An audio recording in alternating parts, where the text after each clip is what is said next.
At ang Honda ADB 160 ay meron po itong 780mm na seat height. Mababa din po pala yung kanyang seat height at ground clearance.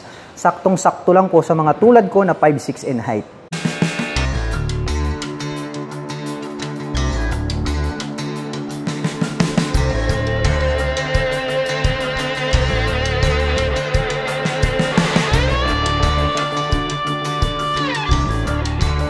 Ito po ang Honda ADB 160. Talagang napakaastig po nito pong ating adventure scooter na Honda motorcycle. At ito po talaga yung pilit ginagaya ng lahat. At ito po yung naging inspiration ng ibang brand para po lumikha sila ng adventure scooter din po nila.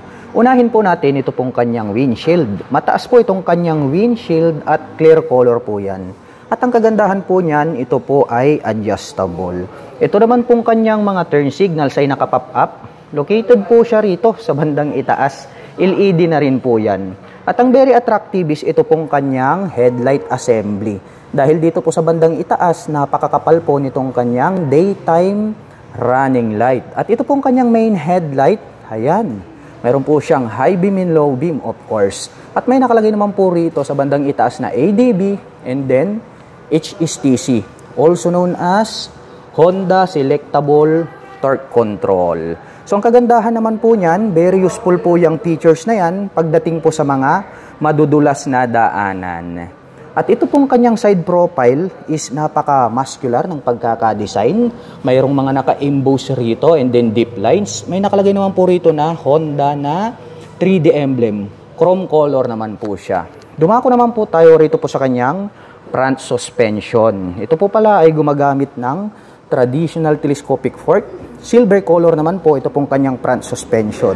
At ito pong kanyang front fender is matte black color.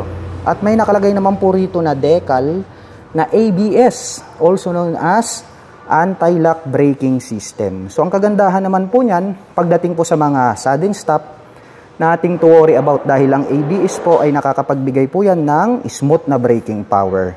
Mayroon naman po itong single rotor disc brake, flower design po yan, with 2-pot caliper na Nissin brand, black color. At ito pong kanyang cast wheel is white type po, yung kanyang disenyo, and then ang kanyang color is matte brown. Wow, very attractive din. Ito pong kanyang mag wheels. At ang sukat po ng kanyang gulong rito po sa harapan, ito po ay mayroong sukat na 100/80-14. At syempre ito po ay adventure scooter, kaya ito pong kanyang gulong ay naka semi-dual purpose pattern tires. Dahil nga po itong scooter na ito ay ginawa pang on and off-road condition. Dumako naman tayo rito sa bandang itaas.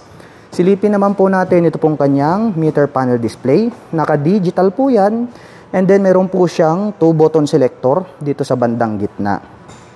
At ang kagandahan niyan is naka-naked handlebar po ito. Kaya pwede po tayo ritong maglagay ng mga phone bracket. At ito naman pong kanyang mga button selector dito po sa kaliwa. Mayroon po tayo ritong makikita na high beam and low beam, horn, and then ang kanyang turn signal selector. Habang dito naman po sa kabila, mayroon po itong idling stop system, may hazard, and then ang kanyang electric starter. At ito pong kanyang mga brake levers is black color po siya. Dahon type naman po, ito pong kanyang stock na side mirrors. Dito naman po sa bandang ibaba, makikita natin dito sa gitna, ito pong kanyang fuel tip dahil located nga po rito sa bandang gitna, ito pong kanyang fuel tank. Ang kagandahan niyan is more accessible po siya kapag kayo po ay magpapagas dahil hindi nyo na po kailangang bumaba mula sa pagkakaupo. Anyway, mga ka-LM, ito po pala ay mayroong 8.1 liters na fuel tank capacity. At mayroon naman po itong 45 km per liter. Matipid na po yan para sa isang 160cc na adventure scooter.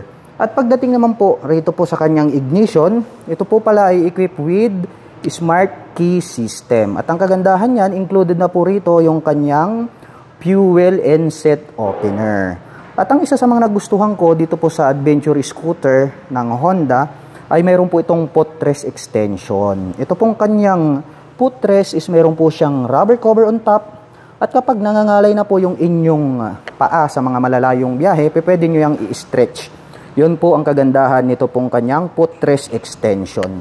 Dito naman po sa kanyang body cover, combination po ito ng black. Dito sa gitna, meron po siya ritong honeycomb grill design, combination with silver color. At ito naman pong kanyang side profile, black color po siya at mayroon po tayong makikita rito na ADB 160 na gold color na 3D emblem, which is very attractive po. Ito pong kanyang 3D emblem. At ang Honda ADB 160 ay mayroon po itong 780mm na seat height. Ngayon naman po ay susubukan nating sakyan para maipakita ko po sa inyo kung gaano nga ba ito kataas.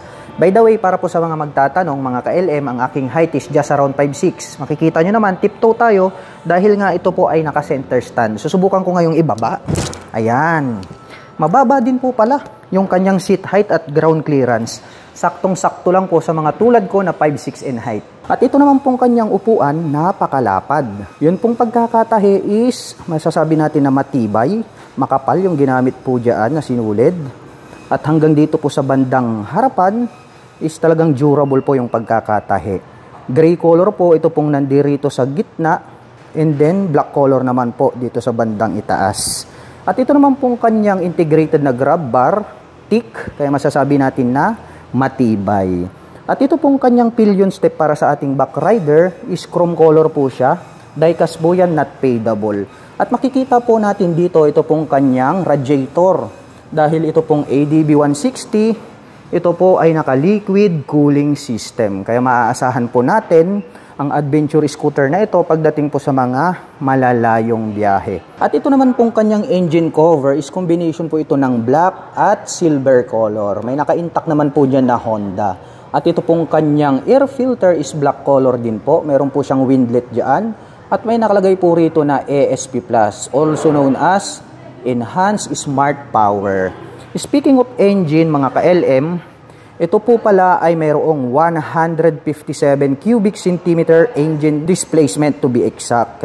At mayroon po itong single cylinder, single overhead cam, 4-stroke with 4 valve. At nakakapag-provide naman po ito ng maximum power na 11.8 kilowatt at 8,500 RPM. Habang nakakapagbigay naman po ito ng maximum torque na 14.7 Newton meter at 6,500 RPM. Dumako naman po tayo rito sa bandang likuran. Dito po sa bandang itaas may decal po rito na Honda, white color. At napaka-cute at astig po pala nito pong kanyang tail light dahil meron po siyang X-design na daytime running light. At ito naman pong kanyang mga turn signals ay located dito sa bandang ibaba, naka-pop up po yan. Pero ang kagandahan yan, LED na po lahat ng kanyang ginagamit para po sa kanyang lighting system. Itong naka-pop up na to, pag ating sinilip, is meron na po siyang plate light. Meron siyang added reflector lights. At ito pong kanyang rear fender, ang kanyang nagsisilbing plate holder. At pagdating naman po rito po sa kanyang rear suspension, ito ang pinaka-attractive sa lahat dahil gumagamit po ito ng dual sub-tank shock absorber. Ayan o, may canister na po siya. At ang kagandahan niyan, yan po ay adjustable. And then gold color po itong kanyang canister along with silver color. Black color naman po ito pong coil spring na ginamit. Diba? Napaka-astig. Expected po natin makakapagbigay po yan ng outstanding na bouncing performance. Silipin naman po natin ito pong kanyang likurang gulong.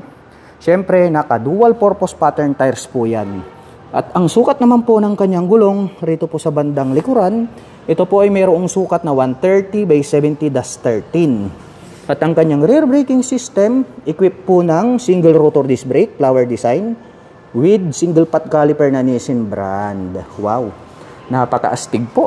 Ito po ang kanilang Honda ADB 160. Kaya pag naghahanap po kayo ng adventure scooter, ito po yung highly recommended na babagay sa lahat po ng road condition dito po sa Pilipinas. At pag-usapan naman po natin ang presyo nito pong Honda ADB 160. Nagkakahalaga po ito ng 166,900 pesos. At kung balak mo naman pong kumuha ng hulugan, ay kailangan mo lang pong mag-down payment dito ng 31,800 pesos. At mayroon naman po itong 7,450 pesos sa loob po yan ng 3 taon.